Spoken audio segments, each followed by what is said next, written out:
When did you start getting comfortable becoming a songwriter producer that you felt like, okay, this is no longer a gimmick. And I'm comfortable in what I'm creating and stuff. To be honest with you, I had as in the '90s, I was more still. Everybody knew DOA, the bass player. Mm. I didn't get away from that. It was just DOA, the bass player. But in '92, I think I got a publishing deal. So now I'm a songwriter. I'm officially got a publishing deal. I did Bobby Brown. Also, after we did College Girl, I went on tour with Bobby Brown. Mm. He asked me to go on tour with him, and I did off that album. We toured. That tour was a long tour. It was over about a year.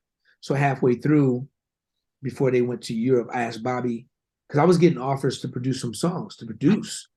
So I asked Bobby, I said, hey man, do you mind, bro, if I take advantage of this opportunity that you gave me? And Bobby was paying me a lot of money at the time, but I wanted to go and experience with the production thing. And I'll find you a bass player. And I did. He didn't mind. He said, man, D, no, go, spread your wings, man, do your thing. And so I didn't do Europe. I stayed back. Then that's when I got involved with this group called BlackGirl. Um, Oh, I'm a 90s girl. yep, BlackGirl. Yeah, I didn't do Nice Girl, but I did Crazy and Where We Go Yeah. Wrong. Yeah, from Atlanta. I did half the album. Then I Wow. got, then I got involved with a group called Few Good Men, Daryl Simmons group. Few Good Men. Yeah. Yeah. Yeah. A Thing for You. I did a thing for you on. Did two songs on that group, and then so I was getting some production happening. I did some stuff with Bobby's label. He had a group called Smooth Silk, and I'm producing these artists that signed to labels. And so I'm getting comfortable.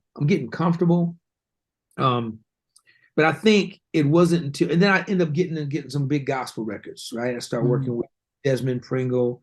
I worked with Virtue on a Virtuosity record, and but I think my big thing was when I did Smokey Norfolk, I Need You Now. When I did I Need You Now for Smokey Norfolk, big gospel artists out here. Okay. And then I did Tyrese Lately. When I did Tyrese's Lately, that's the record when I felt like, okay, I really think I can do this on the R&B side. Because Mm. late, even to this day, was still such a big record for him. But I was only getting ones and twos. First, I was getting filler songs, so no Mm. singles. I was getting fillers, and then I was crafting my stuff, man. And I just started producing local artists, getting better, trying to get better, and crafting and working with Don Lawrence, then I started working with Norman Brown, then I started working with Wayman Tisdale, then I started working with Angie Stone, then I started working with so many people, man, just music straight across the globe. Then I started studying other producers. And Mm. one of my Rick Rubin is probably like my favorite producer ever, besides, Chucky Booker, of course. But Rick Rubin is one of my dudes that I idol because of how diversity of a producer. Rick Rubin, Def Jam. Yes, yes, he's Wow. such a diverse producer. You go from producing Def Jam, Jay Beastie Z, Boys. Yeah. to producing Johnny Cash, Dixie Chicks, Oh, Smith, Adele. yeah. John Marie Herford was telling me the same thing yesterday when I interviewed him. He said Rick Rubin is he Yeah, idolizes his. yeah. And Jimmy and Terry too, because Jimmy and Terry were the same way. Jimmy and Terry Yeah. was still more urban, but Rick Rubin, he's just the guy that you know, Wow. I just wanted to be like. So, but getting real 100% comfortable, it was later on, man, after I finally got off tour with Lionel and just really, really getting to know myself as a producer. After I finished with Lionel, then knowing what Logic was about, because I never engineered, I was always I never wanted to know how to program. I didn't want to know about Logic. I just wanted to pay somebody to do that and me do the other work. So Okay. then that's when I started getting comfortable in my skin and doing my thing. Yeah. Because you in the later life you did quite a bit with some of the more established people like Joe and Keith Yes. Sweat. What was it like working with Joe? Oh Because man, he was a major songwriter, producer himself. So how did Joe was on my bucket list, man. And the first record I did with Joe's record called Rather Have a Love, which he heard that record, and then he brought me in to produce co-produce his whole record with him to finish that production. And wow. so the double back album that went #1, a couple of #1 singles. Then we did Bridges, went #1, a few #1 singles, the single Love and Sex, Jimmy Kelly Rowland. And then, then we did If You Lose Her, it was off that album. Then we did, the hashtag My Name Is Joe Thomas with, So I Can Have You Back, and just a lot of great records. So working with Joe, he was on my bucket list. He was one of the guys that I've always wanted to work with. And then working with Keith Sweat, that just happened through my good friend Gerald Isaac, made that happen with his album, did Good Love, and then I ended up doing maybe 3 or 4 more songs on that record. And Good Love was the #1 record for him. He hadn't had #1 in like 10, 15 years. Wow. From that. And then, then it's just been crazy, man, because some of my other favorite people, like I work with Lenny Williams, man, and working with Lenny Williams is one of my favorite artists that I've ever worked with. That I've been blessed to work with. Shirley Murdoch, man, and wow. A lot of gospel artists. I won a Stellar Award with Donald Lawrence, won Grammy Awards with Smokey, another Grammy, worked with Norman Brown on the Chillin' album that won a Grammy. And then I work with Wayman Tisdale, who's my brother, who I miss today dearly. I produced a lot of records with him. So I've been able to be fortunate, man, going from the jazz world, R&B world.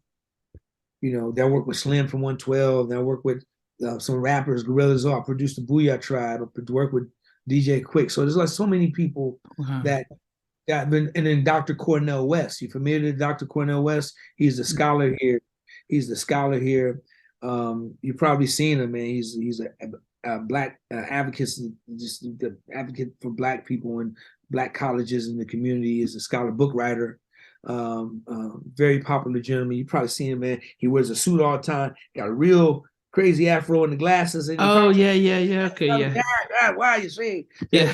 So Dr. Cornel West did a record, and on that record, man, we had, Talib Kweli, Gerald Levert, we had Robin Best. We had Prince. Prince let us use a master off the record. Wow. And it was almost like what he writes on books, we just did it on CD, on record. Tavis Smiley was part of the project. Eric Michael Dyson, just so many people.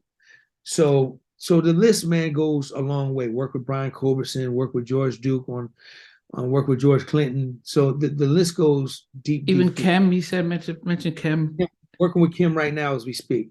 So I started working with KEM in 2017. We released the record, Love Always Wins album. The first single was called Lie to Me. Lie to Me did really well for him. Was #1 for 8 weeks. And then been working with him ever since. He has a live album. His first live album is coming out sometime this year. He did it at the Aretha, and I produced it. So I'm excited about it.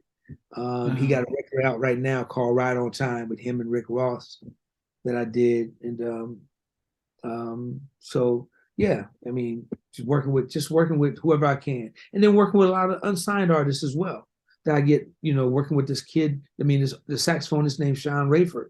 That's phenomenal, and then we're working back with Chucky. Chucky has a new record coming out, and I'm really excited about that. So Hey guys, thanks for watching. Thanks for being part of the Halftime Chat community. Please remember to like, share, and subscribe. But most importantly, why don't you consider being a member? That's a way of supporting the channel, but also getting a lot of videos ahead of time, a lot of behind the scenes stuff, and some exclusive content that doesn't get shared. But anyway, thanks for watching, and thanks for being part of Halftime Chat.